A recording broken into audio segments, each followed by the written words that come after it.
ബാബാജി ഇടി പടവരക്കാരി തൊന്നരത്തല് എന്തിനാണ് ഇത് മീൻ കൂടണതിന്റെ കിടന്ന് കൂണത്?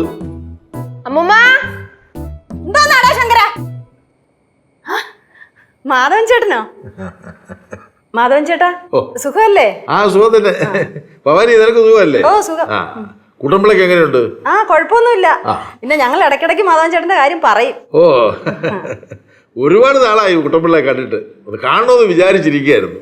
അപ്പൊ എന്തായാലും ഇത്രടം വരെ വന്നതല്ലേ, പടവലത്തോട്ട് വന്ന് എല്ലാരും ഒന്ന് കണ്ടിട്ട് 2 ദിവസം കഴിഞ്ഞിട്ട് പോവാ. പിന്നെന്ത് അണ്ണോ ഇവിടെ ആര് വരട്ടെ, ഉടനെ ഇവളെടുത്ത് പറഞ്ഞോളും പടവലം വരെ വന്നിട്ട് പോണേന്ന്. ഇന്നാള് രണ്ടുപേരും തുണി കച്ചവടത്തിന് കയറി 2 പയ്യന്മാര്. ഇവള് പറയില്ലേ പടവലോട്ടൊന്നും വരണേ. അതിനെന്ത് എത്ര പറഞ്ഞാലും മനസ്സിലായി, ആര് ചെന്നാലും അവർക്ക് പടവലത്തിൽ ചെല്ലണം. അവക്ക് എല്ലാരോടും സ്നേഹം ഉണ്ടോ, അതുകൊണ്ടാ. അല്ലാതെന്താ? ഓ ഇത് സ്വപ്പം അധികമായി പോയെണ്ണ. എന്താ ഞാൻ ഒരു കാര്യം പറയട്ടാ, നമുക്ക് എല്ലാവർക്കും കൂടി കുഴിപ്പള്ളത്ത് പോവാം. അപ്പൊ ലച്ചുവിനൊന്ന് കാണാം, അവക്ക് ഭയങ്കര സന്തോഷാവും. അത് നേരാ. ഞാൻ ഇങ്ങോട്ട് പോന്നപ്പോ എത്ര പ്രാവശ്യം നിങ്ങളെ വിളിച്ചതാ. അപ്പൊ പറഞ്ഞു നീ ഒറ്റയ്ക്ക് പോയാൽ മതി, നീ ഒറ്റയ്ക്ക് പോയാൽ മതി എന്ന്. ഇപ്പൊ എന്റെ വണ്ടിയും വിളിച്ച് വന്നിരിക്കുന്നു. അതെന്താന്നറിയോ അമ്മൂമ്മ, അമ്മൂമ്മ ഇവിടെ വന്നപ്പോ എത്തിക്കും. അപ്പൊ പിന്നെ ഭയങ്കര മിസ് ചെയ്ത് കാണോ അമ്മൂമ്മ? അതായിരിക്കും ഇങ്ങ് പോന്നല്ലേ അപ്പ? തന്റെ മക്കളെ അവിടെ ആരിയ്ക്കുന്നു? അവിടെ ആരുമില്ല. അപ്പൊ ആലൂന്ന് വീലും കൂടെ നാഗർകോവിലിന് പോയിരിക്കുക. ആ സോമസുന്ദരത്തിന്റെ വീട്ടില് അവൻ കുറെ നാളായിട്ട് വിളിക്കുന്നു എന്ന് പറഞ്ഞു. നിന്റെ ഇളയമാരോടെ ഉണ്ടായിരുന്നല്ലോ സുരേന്ദ്രനെ. ചേട്ടൻ ഇന്നലെ അങ്ങോട്ട് വന്നല്ലോ. അതെങ്ങനെ അവനെ ഒരിടത്ത് അടങ്ങി ഒതുങ്ങി നിൽക്കാൻ സമ്മതിക്കില്ലല്ലോ അവള്. ആര്? അവന്റെ ഭാര്യ അല്ലതാര്? ഫ്ലവേഴ്സ് ടിവിയുടെ സ്മാർട്ട് ഷോയിൽ പങ്കെടുക്കാൻ നിങ്ങളെ ക്ഷണിക്കുന്നു. ഉടൻ തന്നെ ഈ നമ്പറിലേക്ക് വിളിക്കുക. 7593829838. ഫ്ലവേഴ്സ് സ്മാർട്ട് ഷോ ഉടൻ വരുന്നു ഫ്ലവേഴ്സ്. അത് നിന്നോടാരാ പറഞ്ഞത്? ഇതൊക്കെ എല്ലാവർക്കും അറിയാന്നുള്ള കാര്യം തന്നല്ലേ. അവളുടെ തലയണ മന്ത്രം കേട്ടിട്ട് അവൻ ഓരോന്ന് വന്ന് എന്നോട് ആവശ്യപ്പെട്ടത്. പിന്നെ അവക്ക് പറയാനുള്ളത് പറയണ്ടേ?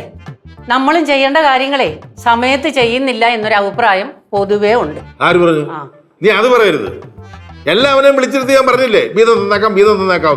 അപ്പൊ ആർക്കും വേണ്ട, എനിക്കിപ്പോ വേണ്ട, പിന്നെ മതി, തരണ്ട, എന്നിട്ട് ഓരോന്ന് പറയുന്നോ?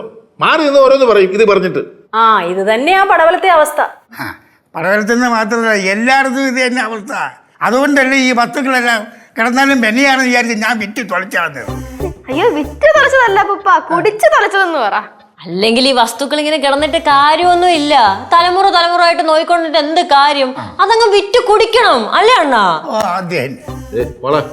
അല്ലെ ഞാൻ വെറുതെ പറഞ്ഞത്. അല്ല കനകം ഒന്നും മിണ്ടാതെ നിൽക്കുന്നേ? അത് തന്നെ, എന്താ മോടെ മുഖമൊക്കെ വല്ലാതിരിക്കുന്നത്? അല്ലെങ്കിൽ വാത് പോരാതെ കലവില എന്ന് പറഞ്ഞോണ്ടിരിക്കുന്നവളാണല്ലോ. അണ്ണ വന്ന പാടെ ഇവളെ പിടിച്ചു വരച്ചു. നിങ്ങൾ എന്തിനാ അവളെ വഴക്ക് പറഞ്ഞത്? അതൊരു പാവം കൊച്ചാത്. അയ്യോ പിന്നെ നീ പറഞ്ഞിട്ട് വേണം എനിക്കത് മനസ്സിലാകാനായിട്ട്. അല്ല പാവം കൊച്ചാണ്. ശങ്കര, നിനക്ക് പറയാൻ വയ്യായിരുന്നു അന്നേരം? ഞാൻ എന്തിനു പറയാം അണ്ണൻ്റെ അടുത്ത്? ഞാൻ എന്തിനാണ് പറഞ്ഞത്? അണ്ണനെ മറുത്ത് ഞാൻ ഒന്നും പറയില്ല എന്നുള്ളത് നിനക്കറിയാലി. ഒന്നും പറയാത്ത ഒരു സത്യസന്ധൻ. നീ പോടി, നീ പറഞ്ഞു ഞാൻ തീരുമാനിച്ചു. എന്തെങ്കിലും ഉണ്ടാക്കണ്ടേ അച്ഛനും കൂടെ കൊടുക്കാൻ? ഫ്ലവേഴ്സ് ടിവിയുടെ സ്മാർട്ട് ഷോയിൽ പങ്കെടുക്കാൻ നിങ്ങളെ ക്ഷണിക്കുന്നു. ഉടൻ തന്നെ ഈ നമ്പറിലേക്ക് വിളിക്കുക. 7593829838. ഫ്ലവേഴ്സ് സ്മാർട്ട് ഷോ ഉടൻ വരുന്നു ഫ്ലവേഴ്സ്.